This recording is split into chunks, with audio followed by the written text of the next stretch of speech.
Hey watch lovers, Brad from Brent Miller Jewelers. And today I have for us 3 smaller dive watches. On my left, the Breitling Superocean 36. In the middle, the TAG Heuer Aquaracer 36. And on my right, the Tudor Black Bay 54, 37 millimeters. So it's going to be the slightly larger case of this group.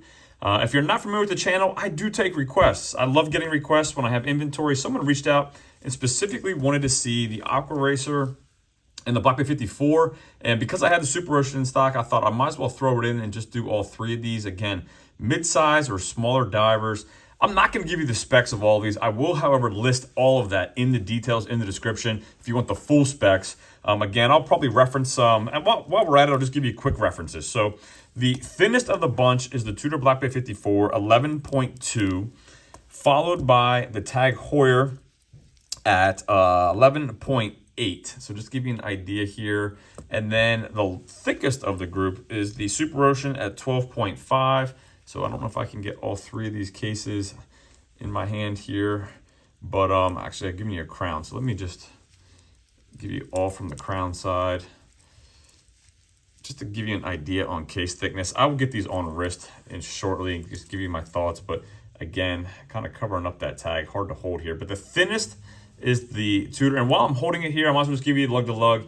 About 46, about 43, and about 41, 42 on the Superocean. So the thinnest is the Tudor. However, the shortest lug to lug is the Breitling. And again, that's about all the specs I'll give you here. I'll list all the rest of them in the description as far as weight, everything. This is, to me, aesthetically, when you start to get to dive watches under 38 millimeters, I think the proportions are what become important. And what I mean by that is look at the dial to bezel ratio, specifically here on the Superocean. Very, very thin bezel. In my very humble opinion, just doesn't quite work from a design perspective. The TAG Heuer has a much thicker bezel. And then in my opinion, the Black Bay 54 is probably the most balanced kind of dial to bezel is what you would get on a larger dive watch over 40 millimeters. So I think, the shrunken down version here, I think the Tudor does it best aesthetically. Again, that's just my humble personal opinion. More importantly though, I'm going to throw these on wrist. And so I'll start with the smallest the smallest lug to lug. And again, I like smaller watches, but when you get into dive watches with the bezel, sometimes they are, I'm just going to say, too small. And that's how I personally feel with this Superocean. Again, I am still sharing a common workspace here, waiting for the construction to be done. So apologize for the other items here on the desk, but gives you an idea. 6 3/4 inch. The bracelet is fine. The clasp is fine. And to me, it's the dial. Again, very short, compact lug to lug at like 41.9, I think. So 42 millimeters. This would be my third option of these 3. I'll follow it up next with the TAG Heuer. And again, I only had the one with diamonds in stock. So apologize that this is the model I'm using if you're not into diamonds. Again, a little bit larger, 43 lug to lug. So it's a little bit longer lug to lug, which I think does make a difference. A little bit bigger bezel, so to me, and a little bit thicker. So honestly, the all black one, I do like the wave dial. I would probably wear it on my 6 3/4 inch wrist. I would not have an issue wearing this model at all. Again, I find the Breitling to be a little small. And again, I think the proportions for me personally are a little off.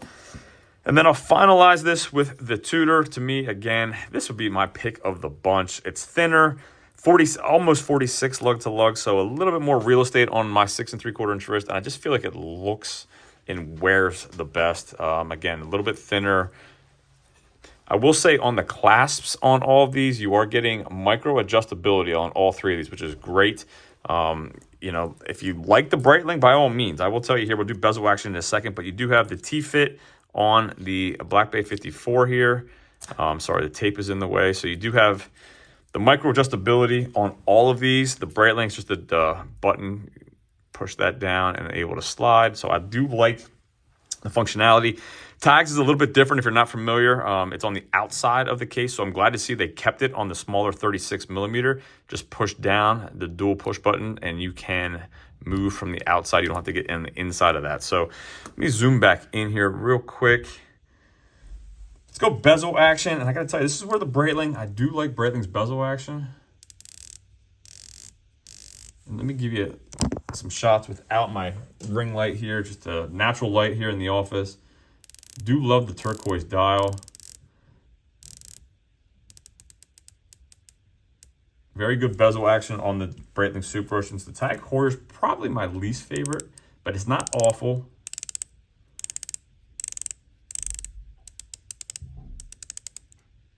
A little bit more back play if you're not locked in. So a little bit of back play on the Tag Heuer. There really wasn't none really on the Breitling.